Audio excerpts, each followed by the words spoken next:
Hello, ഞാനങ്ങനെ റെഡിയായി. ഞാനും അനുമാഷും കൂടി ഒരു സ്ഥലത്ത് പോകാനായിട്ട് ഇറങ്ങിയതാണ്. ഇന്ന് കാശുമോൻ ഞങ്ങളൊരു സാധനം മേടിക്കാൻ പോകാം കേട്ടോ. ഞങ്ങൾ തിരുവല്ലയ്ക്കാണ് പോയത്, മയൂരി. തിരുവല്ല മയൂരിയിലാണ് പോയത്. ഇപ്പം മനസ്സിലായല്ലോ കാശുമോന് ഞങ്ങൾ എന്താണ് മേടിച്ചത്. ഞങ്ങൾ കാശുമോന് സ്റ്റഡി ടേബിൾ നോക്കാൻ പോയതാണ്. കണ്ടോ, അത്യാവശ്യം കളക്ഷൻ ഉണ്ടായിരുന്നേ. പക്ഷേ ആ ഇരിക്കുന്നതെല്ലാം കുറച്ച് വലുതായിരുന്നു. അപ്പം ഞങ്ങൾക്ക് അത്രയും വലുത് വേണ്ട. ആൾ കുഞ്ഞ് UKG-ലാണ് പഠിക്കുന്നത്. അപ്പോൾ ഞങ്ങൾക്ക് ചെറിയൊരു ടേബിളും ഒരു ചെയറും വരുന്നത് മതിയായിരുന്നു. അങ്ങനെ അവിടെ സ്റ്റോക്ക് വന്നതേ ഉള്ളായിരുന്നു. അപ്പോൾ ആ സ്റ്റോക്കിനകത്ത് ഞങ്ങൾക്ക് ഒരെണ്ണം എടുത്ത് തന്നു കേട്ടോ. നല്ലതായിരുന്നു. കാശുമോൻ സ്പൈഡർമാൻ ഭയങ്കര ഇഷ്ടമാണ് കേട്ടോ. അതുകൊണ്ട് ഞങ്ങൾ സ്പൈഡർമാൻ്റെ തന്നെ എടുത്ത് ആ ചേട്ടൻ പിന്നെ അതെല്ലാം പൊട്ടിച്ച് ഫിറ്റ് ചെയ്ത് തരാമെന്ന് പറഞ്ഞു. അല്ലെങ്കിൽ ഞങ്ങൾ വീട്ടിൽ കൊണ്ടുവന്ന് ഫിറ്റ് ചെയ്യാൻ നോക്കിയാൽ ചിലപ്പോൾ ശരിയായില്ലെങ്കിലോ.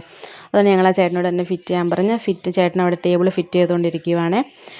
തിരുവല്ല ഞങ്ങൾക്ക് ഇവിടുന്ന് അത്യാവശ്യം ദൂരമുണ്ട്. പിന്നെ മയൂരി എന്ന് പറഞ്ഞാൽ ഞങ്ങൾക്ക് അത്യാവശ്യം കളക്ഷനും കാര്യം നമുക്ക് എന്ത് വേണോ അതവിടെ കിട്ടും. അതുകൊണ്ട് പിന്നെ ഞങ്ങൾ അവിടെ തന്നെ പോയത്. പിന്നെ ചേട്ടൻ ആ ടേബിളും ഫിറ്റ് ചെയ്ത് ചെയറും ഫിറ്റ് ചെയ്ത് എല്ലാം തന്നു കേട്ടോ. അവിടെ നിന്ന് കാശുമ്പം കുറേ നാളുകൊണ്ട് പറയുക കേട്ടോ ടേബിൾ വേണം. പിന്നെ എനിക്ക് അത്രയും യൂസ്ഫുൾ ആണെന്ന് തോന്നിയില്ലായിരുന്നു. പിന്നെ ഞങ്ങൾ അവിടെ നിന്ന് ഇറങ്ങി ബില്ലൊക്കെ അടച്ച് പിന്നെ ശരിക്കും വിശന്നു കേട്ടോ. പിന്നെ ഞങ്ങൾ ബേക്കറിയിൽ കയറി ഒരു ബർഗർ ഒരു സാൻഡ്വിച്ചും മേടിച്ച് പിന്നെ കുഞ്ഞിന് ചോക്ലേറ്റും മേടിച്ചിട്ട് ഞങ്ങൾ ഇറങ്ങി. വിശന്നുകൊണ്ട് ബർഗർ കാറിൽ ഇരുന്ന് തന്നെ തിന്നു കേട്ടോ. പിന്നെ ഇതാണ് കാശുമണി ഞങ്ങൾ മേടിച്ച് ടേബിളും ചെയറും. പിന്നെ ഞങ്ങൾ കുഞ്ഞിനെ സ്കൂളിൽ നിന്ന് വിളിച്ചുകൊണ്ട് വന്നു. ആദ്യം ആൾ കണ്ടില്ല കേട്ടോ. ഞാൻ ഷീറ്റ് ഇട്ട് ഇങ്ങനെ കവർ ചെയ്ത് വെച്ചേക്കുമായിരുന്നു. പിന്നാണ് കണ്ടത്. പിന്നെ ആൾ കണ്ട് ഒത്തിരി ഇഷ്ടപ്പെട്ടു കേട്ടോ. ആൾക്ക് കണ്ടോ ഒത്തിരി സന്തോഷമായി. പിന്നെ ഉണ്ടല്ലോ ആൾക്ക് എന്ത് നമ്മൾ സർപ്രൈസ് കൊടുത്താലും ഉണ്ടല്ലോ ആൾക്കങ്ങ് നാണമാണ്. ഭയങ്കര നാണമാണ്. ആ നാണമാണ് ആ മുഖത്ത് കാണുന്നത്. പിന്നെ ആൾക്ക് ഒത്തിരി ഇഷ്ടം.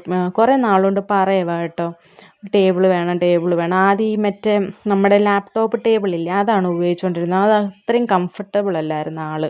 അതിങ്ങനെ നിരങ്ങി പോവുകയും ഭയങ്കര ബുദ്ധിമുട്ടായിരുന്നു ആൾക്ക്. ഇപ്പോൾ കുറച്ച് ദിവസം കൊണ്ടേ പറയാം എനിക്ക് പറ്റുന്നില്ല, എനിക്ക് ടേബിൾ മേടിച്ചത്. അങ്ങനെ ഞങ്ങൾ ടേബിൾ മേടിച്ചത്. പിന്നെ പപ്പയും മോനും കൂടി എൻ്റെ കവറെല്ലാം കാശുമോന് പിന്നെ ഭയങ്കര ധൃതിയായി കേട്ടോ.